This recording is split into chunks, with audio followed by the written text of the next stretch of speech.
गौड़ा के सागर तथागत गौतम बुद्ध जी, परम पूज्य बोधसत्व महामानव, हम सबके भाग विधाता, भारतीय संविधान के निर्माता doctor B R. Ambedkar ji, DS4 वाम से और बहुजन समाज पार्टी के संस्थापक मानव श्री काशीराम जी के चरणों में सच्ची श्रद्धा का सुमन अर्पित करते हुए उत्तर प्रदेश जैसे विशाल प्रदेश की 4 बार रहे मुख्यमंत्री, हम सबके नेता, हम सबकी गार्जियन आदरणीय बहन जी के दीर्घायु होने की कामना करता हूँ।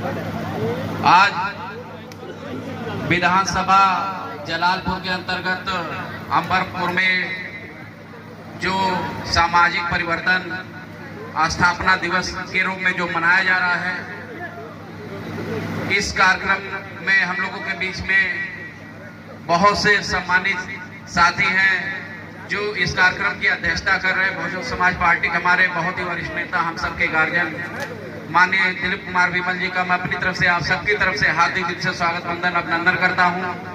इस कार्यक्रम में के चीफ गेस्ट हैं आदरणीय कमिश्नर साहब, जो बहुत ही दिनों से मैं इनको फॉलो कर रहा हूँ, इस सामाजिक कार्यक्रम में लगातार भाग ले रहे हैं, उनका भी स्वागत वंदन अभिनंदन करता हूँ। हमारे मंडल के प्रभारी डॉक्टर दयाराम राजभर जी, मंडल के प्रभारी रामनारायण निर्दोष जी और मेरे सम्मानित साथियों, माताओं बहनों का एक साथ हार्दिक दिल से स्वागत वंदन अभिनंदन करता हूँ। बातें अभी क्योंकि समय ज्यादा हो रहा, मैं सिर्फ चंद मिनट में अपनी बातों को रखूंगा और आपसे सिर्फ इतना चाहूंगा कि 9 अक्टूबर को जो मानव श्री काशीराम साहब का परिनिर्वाण दिवस है, उस कार्यक्रम में आप सब जहां जहां जिस गांव के हैं वहां पर बस की व्यवस्था संभवतः पार्टी की तरफ से, हमारे कार्यकर्ताओं की तरफ से हो गया है, तो आप लोग भारी से भारी संख्या में लखनऊ जाने का काम करेंगे। और अभी जगजीवन राम बोस जी एक चीज हम लोगों से कह रहे थे, आप सबसे निवेदन भी किए हैं कि बाबा साहब चाहते क्या थे। बाबा साहब सीधा उनका मतलब था शिक्षित बनो, संघर्ष करो और संगठित रहो। शिक्षा तो हमारे घर घर में पहुंच रही है, हम लोग मजबूती से कितने भी हम लोग प्रॉब्लम में क्यों ना रहे, पर बच्चों को पढ़ाने का काम कर रहे हैं।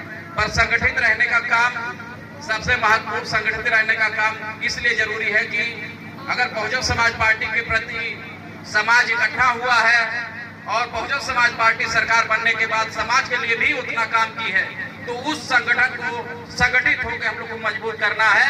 और एक आने वाले समय में हर एक चुनाव, जैसे आप लोग जलालपुर के लोग हैं, हमेशा साथ देते रहे हैं, हारने के बावजूद हम लोग 80-80 हजार वोट पाने के बावजूद थोड़े वोटों से हारते हैं, आप लोग हमेशा साथ देते हैं। अगर हम लोग संगठित रहेंगे तो कोई भी हमको किसी तरीके से गुमराह नहीं कर सकता। अगर हम लोगों में थोड़ा विचार से हट जाएंगे तो समझ लीजिए हमारा कहीं से भला नहीं होने वाला है। इसलिए अगर बॉल जी ने जो निवेदन किया है, अगर उनकी बातों को आप लोग समझेंगे, हम लोग तो दिन रात मेहनत कर रहे हैं, आप लोग को समाज के प्रति ईमानदारी से काम कर रहे हैं, हमारी नेता आदरणीय बहन जी ईमानदारी से काम कर रही हैं। अगर आप लोग थोड़ा सा सहयोग देते हैं तो 2027 में आपको पूरा विश्वास दिलाते हैं कि कार्यकर्ताओं के बल पे, आप सबके बल पे 2027 में बहुजन समाज पार्टी की सरकार बना के रहेंगे। इसी चंद शब्दों के साथ अपनी बातों को विराम देता हूँ। जय भीम, जय भारत।